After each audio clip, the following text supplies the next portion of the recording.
everybody, how are you doing? I've just cut my finger. On a paper cut opening mail, and today we are going to be talking all about the books that I've read in 2022 so far. It's the 2nd of April today, so I thought why not round up what I've been reading for the past 3 months. 10 books here. I'll tell you what I think about them, what they are. So shout out to Jack and what he's doing. He's killing it and I love him. I'm so proud of him, and thank you, Jack, for inspiring me and advising me on my journey to beginning entering the book world. So we're going to start with this book right here, just because I did read this last year, but it was like in December I read it, I believe, and I never got a chance to talk about it with anybody. So this is by Toni Tone, a friend of mine who is amazing. She talks about love online all the time, and she finally put all into a book, and this is her. She's gorgeous, stunning, and this book is called I Wish I Knew This Earlier by Toni Tone, and it's all about lessons on love. It is so good just because it's to the point, it's direct, full of highlighting and note-taking, just because I was like, oh, this is gold, and it taught me a lot about how to approach romantic situations and how to view myself. But if you are looking to understand how you function in relationships and why you function that way, or like what it all means, just you want to have a taster of what that means, start with this. It takes you through like 3 stages. I think it's dating stage, the loving stage, and the healing stage. And one thing I love about this book is the fact that you can read it in whatever order and it still makes sense. It depends on your situation and what you're going through. Highly recommend, and I'll link it down below. Next one, since we're in the category of love, I might as well jump straight to, I feel like I need to do a separate video on this book alone. I'm not kidding. Attached. Mind-blowing, 10 out of 10. Like, I can't wait to reread this. The reason why I loved it so much is because it gives you scientific explanations about your behavior in romantic relationships. It tells you what your attachment style is like. Best quote in this book, no spoilers, but the best quote is, "You're only as needy as your unmet needs." There's 3 styles of attachment, and I'm of the anxious attachment style, and it told me what I do, which is true. I think they wrote in here, I do it, guilty of it. Anyone knew that or noticed it, but apparently it's scientific because of the kind of person I am and the kind of people I attract and the kind of things I do. And I don't want to give anything away, so I'm not going to say anymore, but 10 out of 10. Realize what triggers your attachment style and what makes you act a certain way, and then how to like combat it. That's what I got from this book. I learned how to, now moving forward, deal with my attachment style and how I interact with people. So this is it. So good. And since we are in the category of love, I will go to one that I thoroughly enjoyed. Like, thoroughly enjoyed. Love in Colour, Olu Babalola, and she's so beautiful. She's amazing. This is the author. Gorgeous, beautiful, and the reason why I love this book is because it's a series of short stories, and it's got this like mythological element, and you know I studied classical archaeology and ancient history with this twist, and it's all through love, and it was just like the little hidden references here and there, and I liked it because it explored all kinds of love as well, which I think is really important. It was just nice to read happy endings in love stories, and it's all short, snappy and cute, and it kind of takes you through a journey of like modern day, ancient world, different races, different genders, different sexes. Like, it's just really great. Love in Colour, mythical tales from around the world retold. That makes sense. And then the reviews was like, so rarely is love expressed this richly, this vividly, or this artfully. Okay, this one I did not enjoy.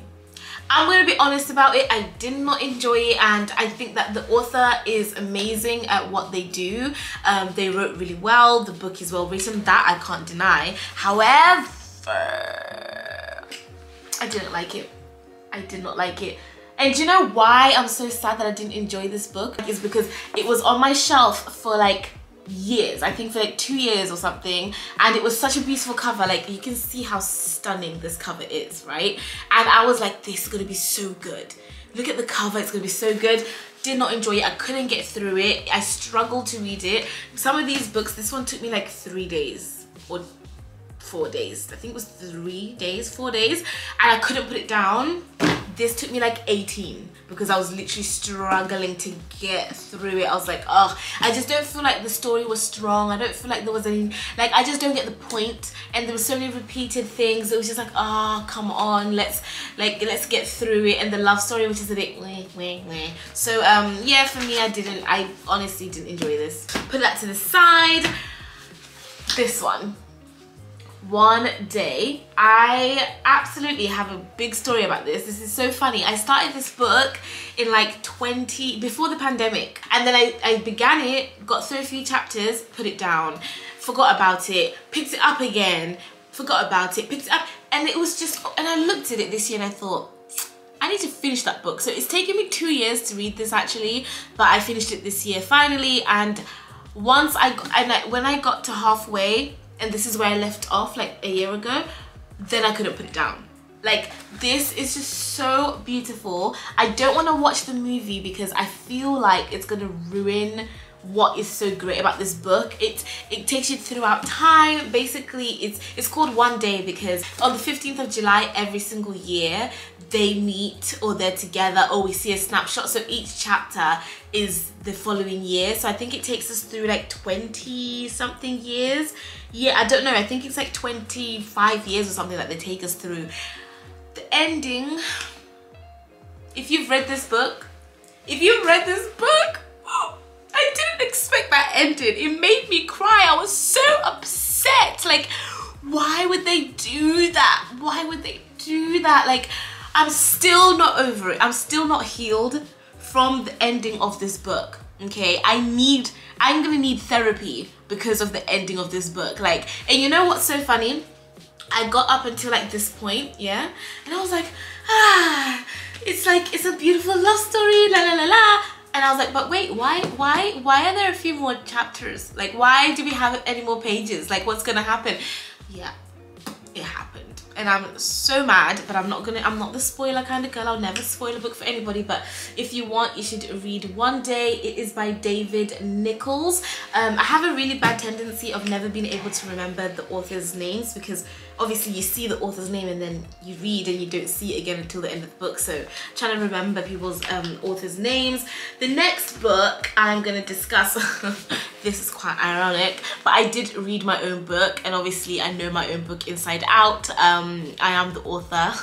The link will be down below. I love my book. I think it's so great. Yeah, I'd recommend this book if you are looking to just start living your life with passion and purpose, and you want to set your own goals and whatever. This is the first and last time I will be recommending my own book, I hope.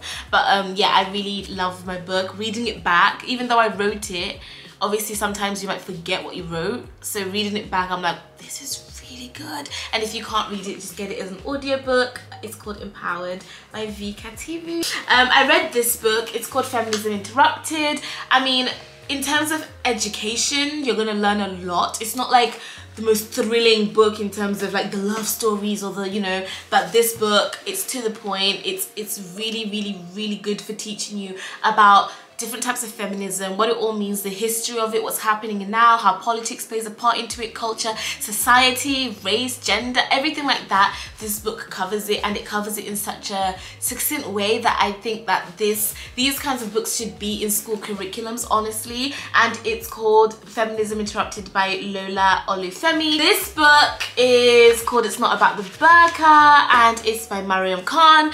It's so good. So many parts of this book that I was just like, yo, this is mind-boggling. This is a book about Muslim women. It's written by Muslim women, about Muslim women, for Muslim women and other women and other people in the world. But it's just nice because the people in this book were saying that a lot of the times they don't ever get to speak for themselves. Someone's speaking for them. It talks about the intersectionality of it all. Like, it's so good. I learned so much that I can't even tell you. Once again, it's a book that I think should be in school curriculums. You know, those kinds of books where people are learning about other cultures, about what goes on when you are rude, disrespectful or racist, and what the ramifications of that are. And why I like this book is because it covers so many different perspectives. Like it talks about sex, Muslim women who belong to the LGBTQ community. It talks about the hijab and what it means to wear it and not to wear it and what happens to people. Like it talks about so much and covers so much, and it was just great. I think it's about time the world started to listen and to stop speaking for people. So yeah, and then let's go to the one I've just finished reading today. This is called The Power of Now by Eckhart Tolle, and it was recommended by Oprah Winfrey, and I've been wanting to read it just because it's Oprah and I love Oprah. Oh my goodness, once again, look at what's going on inside these books. Yeah, like I can't help myself. It's so good. Like I feel like my eyes have just been opened. There's a statement he says in this book where he says, when is the last time you just stopped thinking? And I'm like, oh, I don't think all the time. And then I realized there's always noise going on in my brain. And he was like, when you're next sitting in the car, don't think about where you're going or what's going to be happening. Just be in the car. Like, admire the car and enjoy the fact that you're alive and in the now and in the car. Don't worry about why you're in the car or where you're going. And I was like, huh, he was like, just enjoy showering for showering's sake. Like, think about the water, the droplets falling on you, the beauty of like being one with your body, and like, you know, you're cleaning yourself and stuff like that. They encourage meditation and different things like this. It was just, it just opened my eyes, and I think this book deserves a video of its own so I can really explain in depth why it was so good. Reading this book made me have like these like profound moments of whoa. And I'd give this book 8.9 out of 10. I think it was very good, and I'd recommend people who are looking for like a spiritual awakening, and it literally says a guide to spiritual enlightenment. highly recommend it. And then lastly, I read The Alchemist.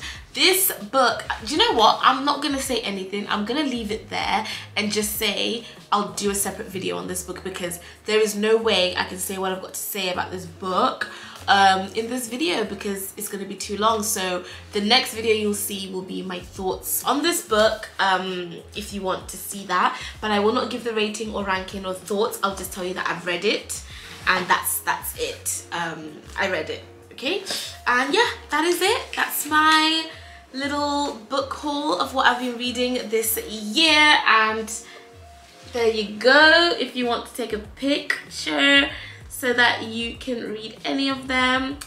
I'm loving reading. Comment down below if there's any book you think I should read next.